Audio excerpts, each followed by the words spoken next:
Bonjour à tous et ravi de vous retrouver pour votre nouveau rendez-vous du journal IAD News où nous vous dirons tout sur l'actualité immobilière et concernant votre agence en interne. Au programme, toutes les dernières news du monde de l'immobilier avec des réformes, des projets de loi et des nouvelles tendances, mais aussi les événements marquants du mois au sein d'IAD. Et on commence tout d'abord avec la possible réforme de la taxe d'habitation. En effet, le gouvernement envisage de réformer en profondeur la taxe d'habitation en introduisant dans son calcul le revenu des ménages. Plus le revenu de la personne imposée serait élevé, plus l'impôt serait important. Le système actuel repose sur un taux d'imposition fixé par les collectivités locales et appliqué à la valeur locative cadastrale, dépendant de la surface du logement, du quartier, etc. Cette valeur a été établie pour la première fois en 1970. Autrement dit, les évolutions structurelles du marché immobilier depuis 40 ans n'ont pas modifié le calcul de la taxe.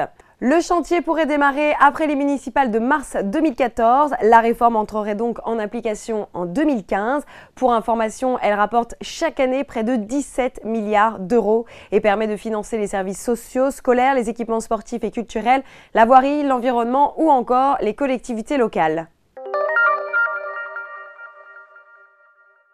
Un projet qui concerne les propriétaires. Pour les encourager à louer leurs biens vacants, le ministère du Logement prépare la création d'une garantie universelle des revenus locatifs, un système d'assurance contre le risque de loyers impayés qui pourrait être obligatoire.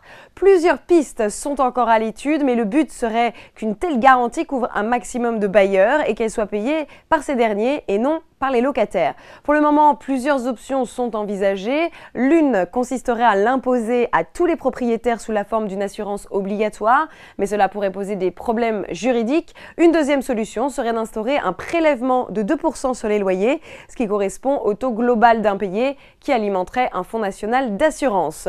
Et enfin, la dernière option serait d'obliger tous les assureurs à proposer une telle garantie et d'inciter ensuite les propriétaires à en souscrire une en les frappant dans le cas contraire d'une taxe d'un montant dissuasif, une mesure qui fait déjà grincer les dents des propriétaires. Bonne nouvelle pour les particuliers qui mettront en vente en 2013 un logement acheté sur plan depuis moins de 5 ans. Désormais, ils n'auront plus à reverser la TVA perçue sur la vente de leurs biens.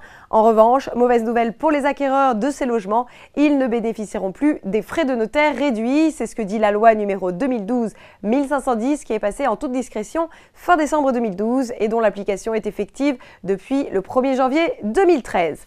D'un côté, toute vente immobilière réalisée entre particuliers est exclue du champ de la TVA et plus aucun reversement de TVA à l'État ne devra être effectué par les vendeurs. De l'autre, les acquéreurs voient ici la suppression des frais de notaire réduits, à savoir les droits de mutation à titre onéreux, DMTO, payables au moment de la signature de l'acte de vente chez le notaire.